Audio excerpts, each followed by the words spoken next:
Good day, engineers. Welcome back to my channel, Arts Engineering. And for today's tutorial, I will be showing to you how to calculate the cantilever beam using the ETABS model, how to analyze and design. And as you can see here, may 3D model tayo, and also in the ETABS model, so ang i-check natin is yung upper element, yung upper beam. As you can see, itong banda na yan, itong element na yan. And we will verify here sa 3D model natin sa SketchUp. Okay. And kailangan kasi natin dito makuha yung actual, hindi naman siya actual, pwede natin sabihin approximate na forces dapat ma-generate ng ETABS. Okay? And without further ado, okay, pakita na natin ito yung forces ng cantilever natin. As you can see, tama yung assumption natin dito. Ang ginawa ko kasi dito, siniparate ko muna na yung ibang elements dito sa ETABS, at saka nag-assign ako ng pin support, which is kasi precast lang to nakadawil lang ang connection natin. And dito kasi sa ETABS, ang pag-model ko dito sa ETABS is yung 200 by 600 lang na beam. Hindi ko in-include yung ledge part. Although, kahit hindi natin i-include yan, kailan pa rin natin dyan i-check ang ledge capacity ng beam natin. Okay?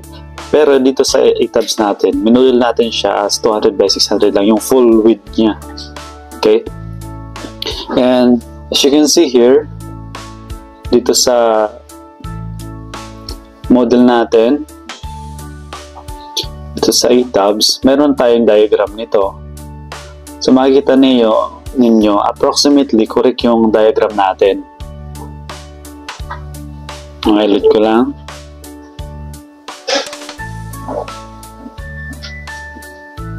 Okay, so ito yung sa top view natin sa floor. As you can see, naka-release siya lahat kasi nga precast siya.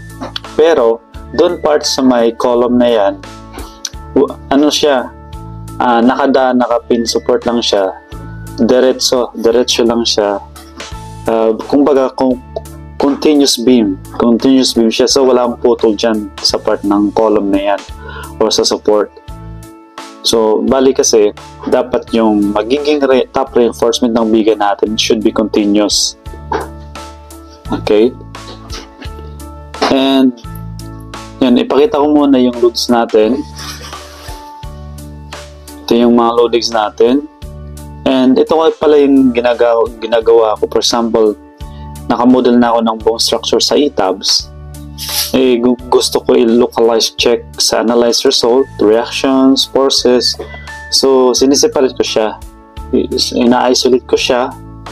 And nilalagay ko ng support is either fix or pin. In this case, kasi precast tayo, so naka-pin support siya. Then, let's show the diagram of the moment, the ultimate moment, as you can see. So, sa bandang part na yan sa my column, so kailangan natin mag-provide ng top bars kasi nga kailangan mag-resist siya yung beam natin sa corresponding negative moment. Okay, as you can see, may force tayo na negative 245, ibig sabihin sa top bar siya. Magaganda dito sa ETABS kasi actual location, actual diagram siya. Ibig sabihin, yung nasa top yung diagram mo, yung maximum, doon ka maglalagay ng reinforcement. If nasa baba naman, sa bottom bars ka maglalagay ng reinforcement. Okay? So, ito yung magiging analytical model niya, diagram. As you can see, in this cantilever part, then, para makita ninyo yung itong interface na yan, right-click lang ninyo yung beam. Then, makita ninyo yung diagram. Then, gagamit tayo dito ng tools natin, yung Arts Engineering tools. So, click lang ninyo yung beam design section o section designer, then import ninyo yung geometry, and the maximum moment, and also the maximum shear. I-check natin yung magiging result niya. Okay? So, yan, pwede ninyo i-show yung maximum and minimum para masigurado, i-absolute max na lang. Kasi automatically makikita ninyo yung maximum dyan. See? Din-input ninyo dyan, maximum shear and the maximum moment. Free to sa level 2 natin download na lang ninyo yung application na to. Intended talaga sa mga sa mga members. As you can see, ilan yung nakuha nating result? It's 7 na 16. So kung gagamit tayo ng 20, limang bakal, 5 na 20 yung pwede. Or para even siya, so pwede natin sabihin na 6. And also the shear reinforcement. And try natin siya i-design kung ano magiging result niya using the design of this element using the ETABS application, yung magiging default niya. And depende pala yan kung yung structure mo is naka-intermediate, special, or ordinary. As you can see, may top bars tayo. Yung top bars na yan is yung nasa left palagi.